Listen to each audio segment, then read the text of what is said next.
Amateur investors who pumped up retail stock prices for GameStop, Blackberry, and others are holding the line, still hoping to cash in on a big payday.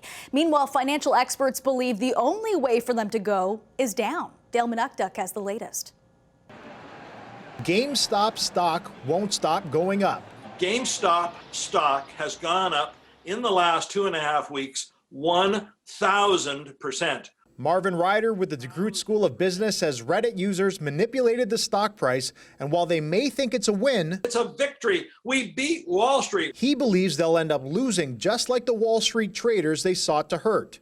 And that reality is going to come crashing down probably in the week ahead. Largely due to the pandemic, GameStop, a non-essential business, has been going in the wrong direction over the last year, closing over 1,000 brick-and-mortar locations. Everything tells us that GameStop is still going to be struggling at least for another 3 months. So Wall Street investors took out some shorts, meaning they were betting the stock would continue to go down.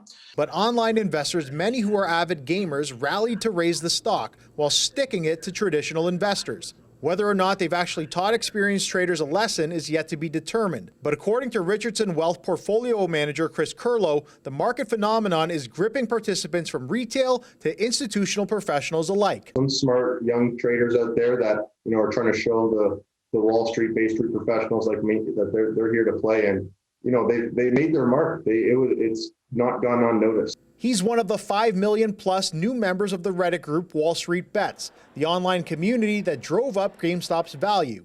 The group calls those who join degenerates. One of our traders signed up for Wall Street Bets too and was reading a guy saying, hold the line, hold the line. Oh my God, I'm so high right now. Many people on the page are saying hold, including Andre Bodo. Stay strong. I'm going to be holding my position for quite some time. I think that there's a good upside.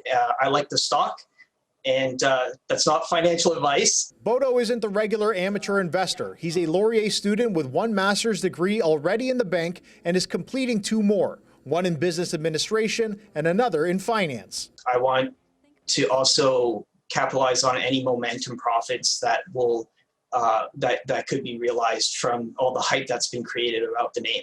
But Curlow says that with this many people piling on to the same side of a trade, the sell volume won't be there. The risk you play is when those people move on to the next trade. If you're left holding the bag, the greater fool's theory of what people are trying to do here is just hope that somebody buys it at a higher price from them, not based on anything else besides that. Bodo believes it's a trade idea that any hedge fund would look at and take seriously.